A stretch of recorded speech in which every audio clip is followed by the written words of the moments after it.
দুরাচারকে মেরে নাকি রামচন্দ্রের পাপ হয়েছে। এইটা হাসির কথা হলো না? কে গো মাইরা, রাবণ কি ভালো লোক ছিল? তাহলে রাবণের মতো যদি দুষ্ট লোক তাকে যদি মারা যায় আর তাকে মেরে বাবা কি হবে? কোনোদিন পাপ হয়? বলে না। জগতে যারা জানে না বোঝে না তারাই বলে রাবণ খারাপ। কি গো মাইরা, রাবণের একটা কথা তো আপনারা বলেন, কি বলেন? রাবণের একটা কথা বলেন না, তুই হলি ঘরশত্রু বিভীষণ। কি মাইরা বলেন তো, তুই হলি ঘরশত্রু বিভীষণ, আমার খাবি আমার পড়বি আর আমার ঘরের গল্পগুলো লোকের কাছে বলে বেড়াবি। কি মা বলি না আমরা, তুই হলি ঘরশত্রু বিভীষণ, আমার ঘরের গল্পগুলো সব লোকের কাছে বলে বলে বেড়াচ্ছিস। এগুলো আপনারা বলেন না, আমরাও বলি না। তাহলে বলেছিল কে? রাবণ তার ভাই বিভীষণকে বলেছিল। কবে জানো? যেদিন বাবা ঘোষণা করেছিল রাজ্যে যে রাম রাম করা হবে না, আর যে রাম নাম বলবে তাকে মৃত্যুদণ্ড দেওয়া হবে। কিন্তু মায়েরা, তারই ভাই রাতের অন্ধকারে দরজা বন্ধ করে রাম রাম রাম রাম বলে কাঁদে। হঠাৎ একদিন রাবণের কানে সংবাদটা গেল তার ভাই রাম বলে কাঁদছে। আর যেই সংবাদটা পেয়েছে, রাবণ রাজা পাগলের মতো ঊর্ধ্বশ্বাসে, বিশাল বড় চেহারা তো, ঊর্ধ্বশ্বাসে ছুটে এসেছে। কান পেতে শুনছে যে সত্যি ভাই তো রাম রাম বলে কাঁদছে। কিছু না বলে মা লাথি মেরে দরজাটা ভেঙে দিয়েছে। আর যেই না ভেঙে দিল মা, দেখে না নিরজনে বসে বসে রামের প্রতিচ্ছবিটা নিয়ে বিভীষণ কাঁদছে। আর রাবণ কাউকে কিছু না বলে পিছন থেকে গিয়ে বিভীষণের বুকে একেবারে সজোরে লাথি মেরেছে। সজোরে লাথি দিয়েছে। আর এত জোরে লাথি মেরেছে বাবা, বিভীষণ মুখ ঠুকে পড়ে গেছে ধুলা। এই জায়গাটা আমার একটু ভালো করে বুঝবেন। আচ্ছা বলো তো মা, তুমি আচমকা বসে আছো, ভগবানের নাম করছো, আর কেউ যদি হঠাৎ পিছন থেকে এসে সজোরে তোমার বুকে লাথি মারে, ছেড়ে দেবে? বড় ভাই যদি ছোট ভাইয়ের বুকে লাথি মারে ছেড়ে দেবে? কত সোজা নয়। ভাইয়ে ভাইয়ে লাঠালাঠি হয়, ভাইয়ে ভাইয়ে খুনোখুনি হয়, ভাইয়ে ভাইয়ে জায়গা জমিতে শিল্পতা হয়, ভাইয়ে ভাইয়ে ঝগড়া করে মামলা পর্যন্ত চলে। কিন্তু মনে রেখো বাবা, এগুলো আপনাদের সঙ্গে আমাদের সঙ্গে হয়। রাবণ বিভীষণ এরা এমন ভাই নয়, একেবারে আলাদা। যেই না লাঠিটা মেরে ফেলে দিল, কেমন ভাই আর কেমন দাদা দেখো। এই জায়গাটা একটু আস্বাদন করবেন বাবা। যারা আমরা ভাইয়ে ভাইয়ে লাঠালাঠি করি, মারামারি করি, পেটাপেটি করি, তাদের উদ্দেশ্যে নিবেদন। রাবণ শিক্ষা দিয়েছে, বিভীষণ শিক্ষা দিয়েছে ভাই কেমন হওয়া উচিত, দাদা কেমন হওয়া উচিত। ধুলায় লাথি মেরে ফেলে দিল। আর মনে রাখবেন বাবা, যারা ভক্ত মানুষ হয় তারা কোনোদিন ওই যে বললাম তৃণের মতো স্বভাব, তাদের মাথায় যদি লাঠিও মেরে যাও মাথা তুলে একবারে প্রতিবাদ করবে না। এত জোরে রাবণে লাথি মারলো, ধুলা থেকে হামাগুড়ি দিয়ে উঠে রাবণের দুটো চরম ধরে বলছে, দাদা এই যে তুমি আমার বুকে লাঠিটা দিয়েছো, তোমার দুটো পায়ে ব্যথা করছে না তো? দাদা গো,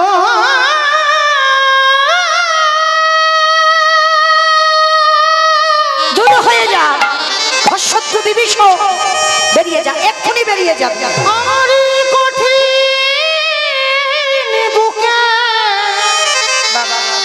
বুকে লাথি মেরে তোমার কোমল চরণে কি, তোমার কোমল চরণে কি দাদা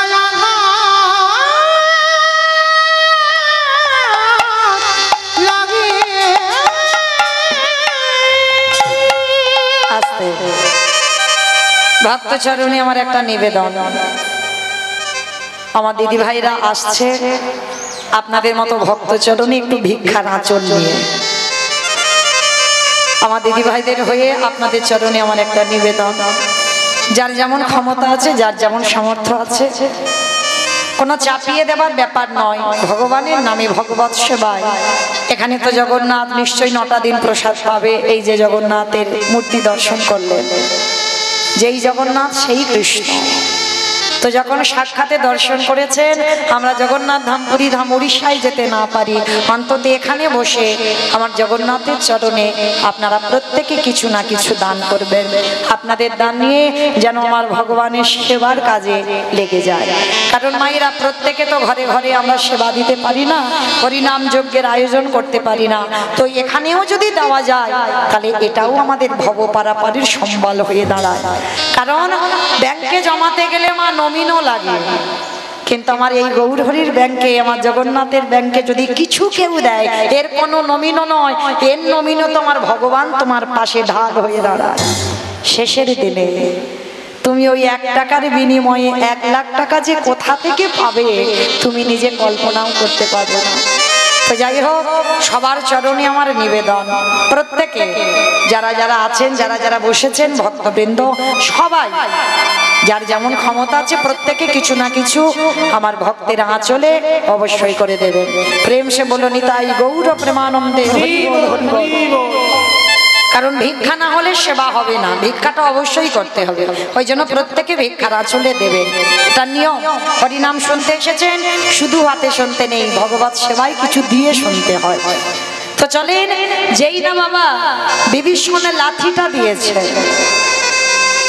আর লাঠিটা খেয়ে বাবা রাবণ রাজাকে ধরে বলছে, দাদা তোমার পায়ে ব্যথা করেনি তো, দূর হয়ে যাবে, এই মুহূর্তে এক্ষুনি তুই বেরিয়ে যাবি। একটা লাঠি খেয়ে চলে গেল বিভীষণ। আচ্ছা মা, কোনো দাদা যদি ভাইকে লাথি মারে কষ্ট কি হয় না? মাঝে মাঝে দেখবেন আপনারা ছেলে মেয়েদের উপরে খুব রেগে যান, আর রেগে গিয়ে মাঝে মাঝে মারধরও করেন না। বড় বড় ছেলে হয়ে গেছে, কিন্তু একেবারে জোরে চর বসিয়ে দিলে একটা, কিন্তু ছেলেকে মারবার পরে আধা ঘন্টা পরে কষ্ট হয় না?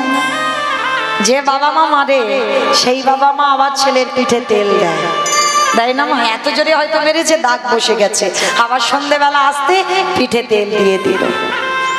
তাহলে আপনাদের যদি হয়, আমাদের যদি হয়, রাবণ তার ভাইকে লাথি মেরে কষ্ট পাইবে? সবাই তো রাবণের বাইরেটা দেখেছে, ভিতরটা দেখি। সারা রাত রাবণ ঘুমাতে পারে, শুধু ছটফট করছে ভাইটা কোথায় গেল একটা লাথি খেয়ে। কিন্তু রাবণ ভালো জানে যে আমার ভাই লাথি খেয়ে কত দূর যাবে। ভোর না হতে হতে একেবারে রামচন্দ্রের কাছে গিয়ে ডাক দিয়েছে, ভাই রে। যেই না ভাই বলে ডেকেছে বাবা, সঙ্গে সঙ্গে বেরিয়ে এসেছে লক্ষণ। কি চাও? কালকের ভাইকে লাথি মেরে আর আজকের পা ধরে ক্ষমা চাইতে এসেছো? রাবণের তো বিশাল বড় চেহারা, বলে নাই, আমি ক্ষমা চাইতে আসিনি, আমি দেখতে এলাম আমার লাঠিটা খেয়ে আমার ভাই ঠিক জায়গায় এলো কিনা। কত অনুরাগ দেখো রাবণের, আমার লাঠিটা খেলো, খেয়ে ঠিক জায়গায় এলো কিনা আমায় দেখতে হবে না? ওইটা দেখবো বলে আমি এলাম। তা রাম এসে বলছে, রাবণ ওই রকম ভাইকে কেউ মারে? সেই দিন রাবণ বলেছিল, চুপ কর, এই জগতে সবাই শুধু বললো আমি আমার ভাইকে লাথি মেরেছি, কিন্তু শোন ওরে রাম রে, ওটা তো শুধু সাধারণ লাথি নয়, ওটা হলো বৈরাগ্যের লাথি। আমি যদি আমার ভাইকে লাথিটা না দিতাম, আমার ভাই কি এত তাড়াতাড়ি তোর চরণ তলে আসতে পারতো?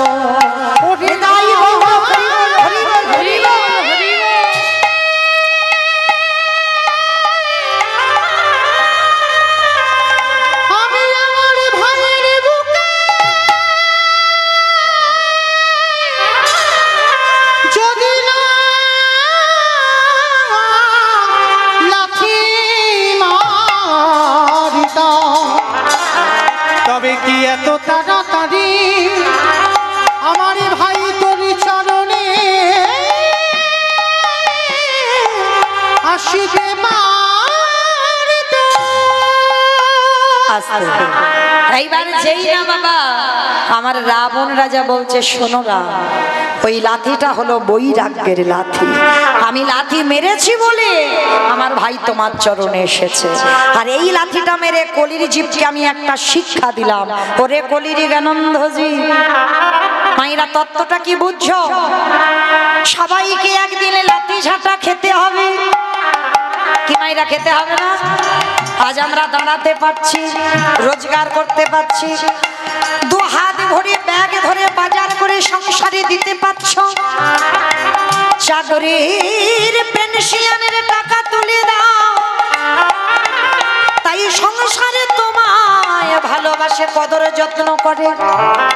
কিন্তু যেদিনে তুমি আর মাটিতে দাঁড়াবার শক্তি থাকবে না, যেদিনে তোমার রোজগার করার ক্ষমতা থাকবে না, যেদিনে ব্যাগ ভর্তি বাজারে সংসারে দিতে পারবে না, যেদিনে তোমার দৃষ্টি শক্তি কমে যাবে, যেদিনে তোমার শ্রবণ শক্তি কমে যাবে, যেদিনে তুমি বলার শক্তি কমে যাবে, যেদিনে তোমার দেহের ইন্দ্রিয়গুলো শীতল হয়ে যাবে, যেদিনে বিছানায় শুয়ে তুমি পায়খানা প্রস্রাব করবে, এই সংসার তোমাকে দোতলা থেকে নিচের তলায় নামাবে, বিছানা সজ্জা হবে, পায়খানা প্রস্রাব করবে। সংসারে তোমার একদিন ভালোবাসবে, দুদিন ভালোবাসবে, তিন দিন ভালোবাসবে, তারপরে লাঠি ঝাঁটা দেবে। রাবণ বলল, কলির জ্ঞানন্ধজি, শিশুকালে কৃষ্ণ ভজে কৃষ্ণ পাবার আসে, যৌবনকালে কৃষ্ণ ভজে আসে বানায় আসে, বৃদ্ধকালে কৃষ্ণ ভজে জমের তরাসে। সময় থাকতে যে জন গোবিন্দ চরণ ধরে, তাকে আর সংসারে কোনোদিন লাঠি ঝাঁটা খেতে হয় না।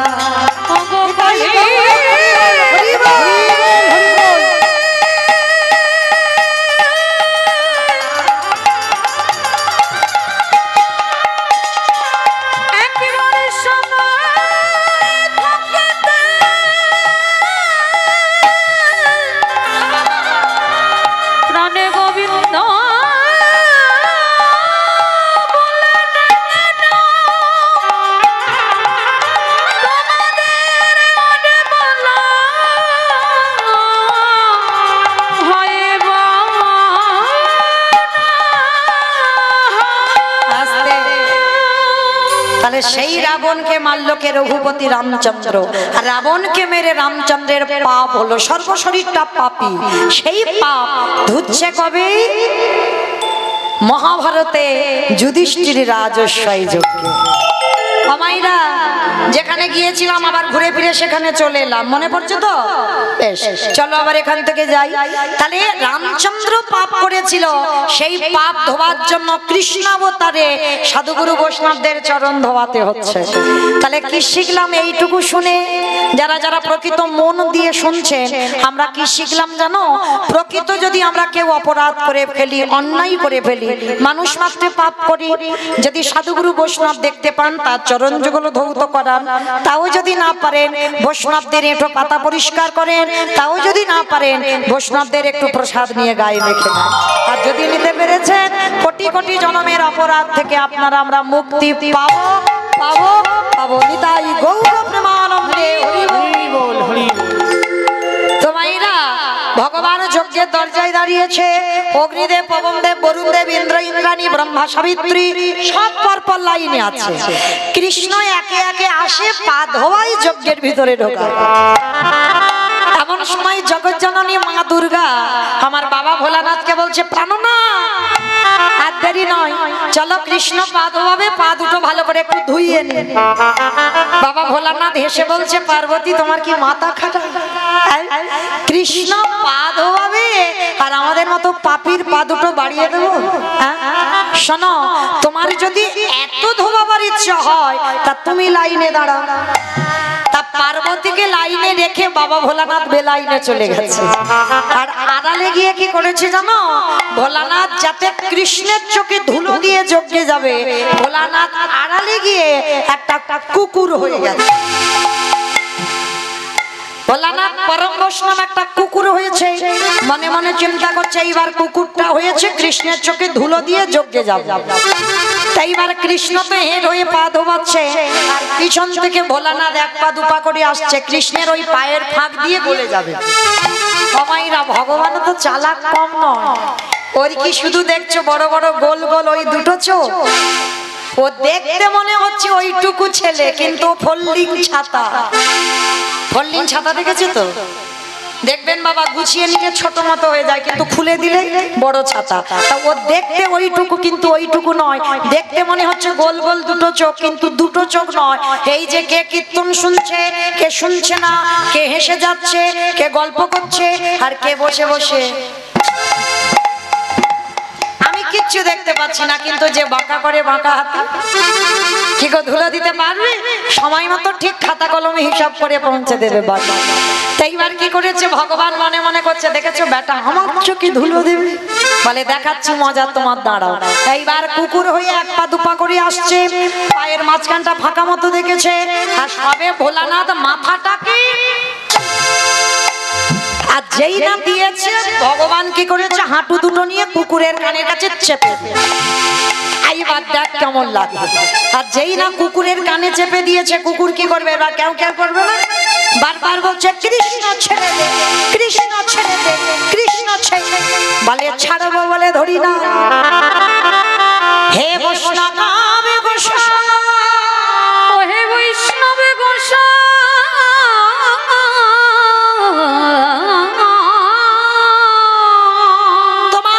বৈষ্ণবের দুটো পা ধোয়ালে বোধহয় কম হতো, তাই কৃপা করে করুণা করে আমার জন্য আরো এক্সট্রা দুটো জুড়ে দিয়েছো। মামা বুঝতে পেরেছো আমার কথা? শিব ঠাকুরের কটা পা? দুটো পা।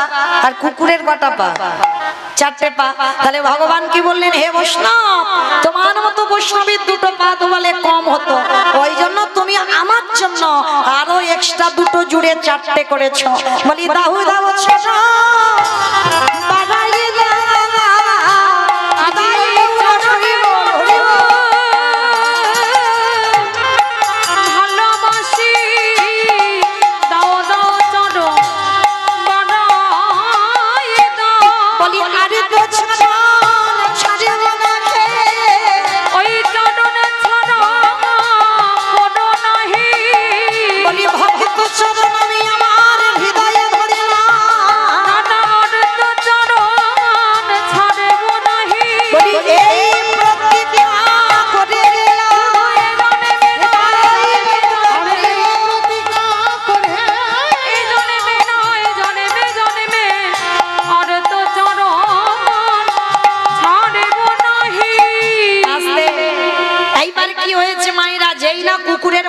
ভিতরে চলে গেছে, ছটফট করছে, কৃষ্ণ ছেড়ে দে, কৃষ্ণ ছেড়ে দে, কৃষ্ণ বলে ছাড়বো বলে তো তোমায় ধরিনি, যারে ধরি তারে ছাড়ি না, যারে ছাড়ি তারে ধরি না। আজ যখন তোমায় পেয়েছে এবার ব্যবস্থা করব। এইবার সবাই তো দেখছে ভগবান একটা কুকুরকে নিয়ে মেতেছে, মোটা দড়ি নিয়ে কুকুরটাকে বেঁধেছে, কিন্তু বাঁধলে কি হবে? কুকুরের চারটে পা শুধু ছটফট করছে। ভগবান বলে এবার পায়ের ব্যবস্থা করতে হবে। এইবার কি করেছে? মোটা দড়ি নিয়ে কুকুরের চারটে পা বেঁধে দিয়েছে। আর যেই না কুকুরের চারটে পা বেঁধে দিল, আর কুকুর কিছু করতে পারে? শুধু নয়নে জলে কাঁদে, ওরে কৃষ্ণ রে আমি বড় অপরাধী রে, অপরাধী। আমি মানছি আমি ভুল করেছি, কিন্তু আমায় ক্ষমা করে দে, ছেড়ে দে। শুধু দেখে যাও, সেই ত্রেতা যুগ থেকে পাপী হয়ে আছি, যজ্ঞের কাজটা এইটা নিয়েছি শুধু তোমার জন্য। তোমার মতো বৈষ্ণবের পা না ধোয়ালে আমি যে রাম অবতারে রাবণকে মেরেছিলাম, সেই পাপ থেকে মুক্তি পাবো কি করে? এইবার কি করেছে ভগবান? সবার তো ঘটিতে করে পা ধোয়াচ্ছে, আর কুকুরের বেলা কি করেছে জানো? খালি বিলি নদী নালা পুকুরে ঘাটের জল নয়, বাহ্যিক জগতের কোনো জল নয়, কুকুরের চারটে চরণ কৃষ্ণ বুকে ধরে। তাহলে কোন জল দিল গো? কৃষ্ণ আমার চোখের জলে চরণ ধোয়াইলা। হে বৈষ্ণবের কৃপা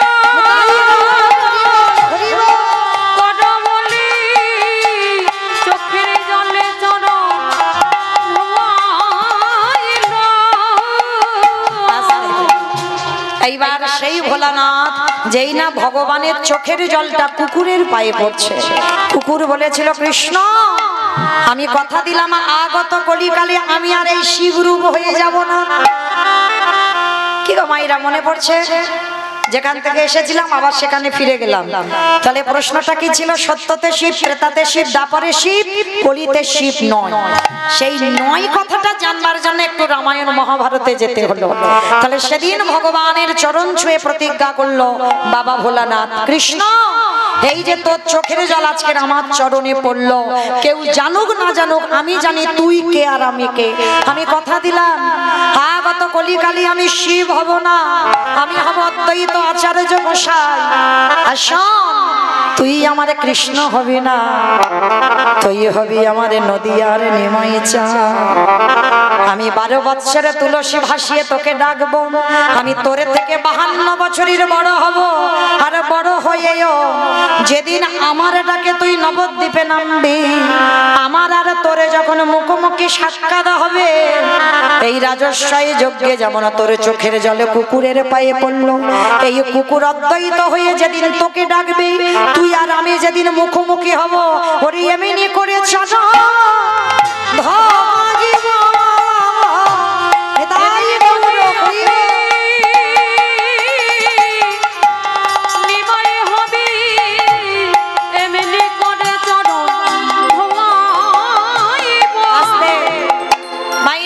পরিষ্কার এবার বোঝা গেল, তাই অদ্বৈত আচার্যের ডাকে এলো। এসে কি করছে জানো? কেহ বলে পুরবেতে রাবণ বধিলা, কেহ বলে পুরবেতে ওমা উলু কই উলু মাঠে মাঠে খুঁজে গেছো? কই দাও দেখি একটু উলুর ধ্বনি। কেহ বলে পুরবেতে রাবণ বধিলা, কেহ বলে পুরবেতে আমার গোনালি গুনা গুনা গুনা গোনালি।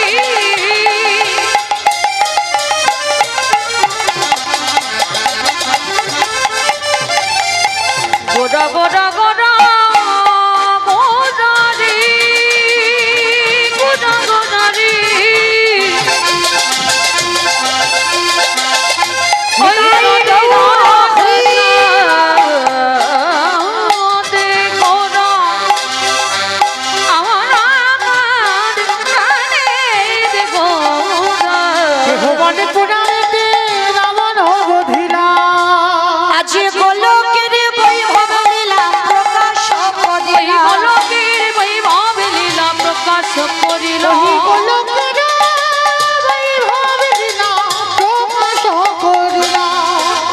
রাধারে ভাবে গোটায় অবতার, শ্রী রাধারে ভাবে গোটায় অবতার, শ্রী রাধারে ভাবে গোটায় অবতার, ওই শ্রী রাধারে ভাবে গোটায় অবতার। হরে কৃষ্ণ নামে গৌর করিলা প্রচার, ওই হরে কৃষ্ণ নামে গৌর করিলা প্রচার, ওই হরে কৃষ্ণ নামে গৌর করিলা প্রচার। এইবারে লীলা প্রকাশ হলো, এইবারে লীলা প্রকাশ হলো, এইবারে লীলা প্রকাশ হলো, এইবারে লীলা প্রকাশ হলো। গোলকের বৈভবে লীলা প্রকাশ করিল, এই গোলকের বৈভবে লীলা তাই গৌর হরি। বাসুদেব ঘোষ কহে করি জোড়হা করি জোড়হা, আজ সে গো সেই কৃষ্ণ সেই তো জগন্নাথ, সেই তো জগন্নাথ। বাসুদেব ঘোষে কহে এইবারে লীলা প্রকাশে হলো। বাসুদেব ঘোষে কহে এইবারে লীলা প্রকাশে হলো। বাসুদেব বসে এইবার লীলা প্রকাশ হলো।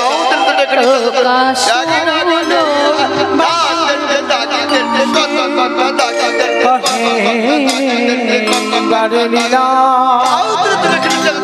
প্রকাশ দেব গো।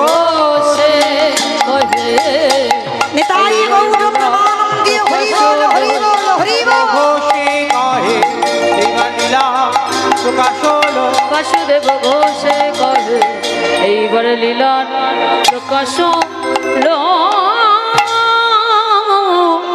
বাসুদেব ঘোষে কহে। জানি তাই চলুন আজকে আমরা সবাই এবার চলে যাব মধুমাস ধাম বৃন্দাবন ধাম। তো মাইরা সবাই দেখি এতক্ষণ তো নবদ্বীপে ছিলাম, কই একটু সবাই মিলে বলেন তো গৌর সুন্দরী কি ধ্বনিটা হলো কি? এটাও জয়। আমি বললাম ধ্বনিটা হলো কি, এটাও নাকি জয়।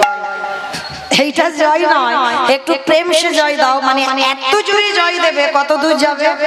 ক্যানিং যাবে, মালঞ্চে চলে যাবে। এদিকে মালঞ্চ, ওদিকে ক্যানিং। কমা যাবে। এটা উত্তর 24 পরগনা তো, মানে মোটামুটি একটু দক্ষিণে গেলেই হবে, মানে একটুখানি গেলেই হবে। আচ্ছা, তাহলে এই যে উত্তর 24 পরগনা কীর্তন হচ্ছে, একটু দক্ষিণ 24 পরগনায় যাক। কিমা যাবে তো একটুখানি, তো একটু পার হলেই তো দক্ষিণ। তাহলে চলো দেখি হমাইরা কই আগে নিতাই চার গৌরচাঁদের মতো হাত দুটো তোলো তো দেখি, আগে দেখি সবাই। বেশ, একটু জোরে বলবে কেমন? গৌর সুন্দরী কি। বেশ। আচ্ছা, যারা যারা ক্যামেরাগুলো করছো সারাক্ষণ তো শুধু আমারই দেখাচ্ছ, কিন্তু আমার সঙ্গে সঙ্গে যাদের সহযোগিতায় কীর্তন ওদেরকে একটু দেখাও, তখন তো বুঝতে পারবে যে কার হাত উঠেছিল আর কার হাত ওঠেনি। কারণ এরা তো দুদিন পরেই কীর্তনগুলো ছাড়বে, তখন দেখতে পাবে আমার সঙ্গে আপনাদেরও দেখা হয়ে যাবে।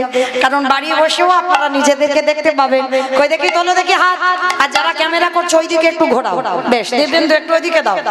কই ভাই নিতাই একটু ওইদিকে দেখাও, তোমার গ্রামে বলে কথা।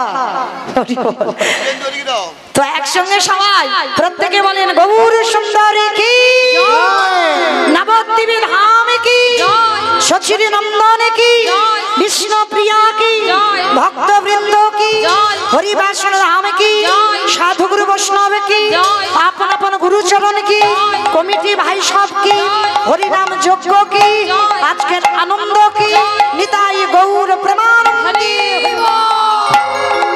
বাহ, মামা একটু বিয়ান হয়ে গেল তাই না? তবে বেশ, এইবার চলো দেখি একটা ভজন গাইতে গাইতে আমরা যাই বৃন্দাবন। কি মাইনে একটা ভজন হবে তো? চলো দেখি একটা ভজন হোক। কই আগে একটু উলুর ধ্বনি দাও দেখি। বেশ, বৃন্দাবন ধামিয়া পারে জপে যারা রাধে রাধে, ও রাধে মেরি সরকার জপে যারা রাধে রাধে। বৃন্দাবন ধাম পান জপে যা রাধে রাধে, রাধে আলবেলি সরকার ভজে যা রাধে রাধে। ও রাধে মেরি সরকার ভজে যারা রাধে রাধে। বৃন্দাবন ধাম পান ভজে যা রাধে রাধে, জপে যারা রাধে রাধে, ভজে যারা রাধে রাধে। জপে যা রাধে রাধে, ভজে যা রাধে রাধে। জপে যারা রাধে রাধে, ভজে যারা রাধে রাধে। রাধে আস্তে। ও মাইরা, আমি আর আমার সম্প্রদায় যাচ্ছি, আর কেউ যাচ্ছে না? সবাই যাচ্ছ? যারা যারা যাচ্ছ এখনো তো প্রসাদ দেয়নি। আচ্ছা দেখি আর একবার দেখি হাত দুটো তোলো তো দেখি, আর একবার সবাই কেমন? যেহেতু এখন প্রসাদ দেওয়া হয়নি, একটু তাড়াতাড়ি সেরে নিস। চলো দেখি সবাই একসঙ্গে তালে তালে করতালি দেবেন কেমন? জয় জয় রাধে রাধে, রাধে রাধে, রাধে রাধে, রাধে রাধে, वृंदावन में, राधे राधे, गोवर्धन में, राधे राधे, निधोवन में, राधे राधे, गली गली में, राधे राधे, स्नान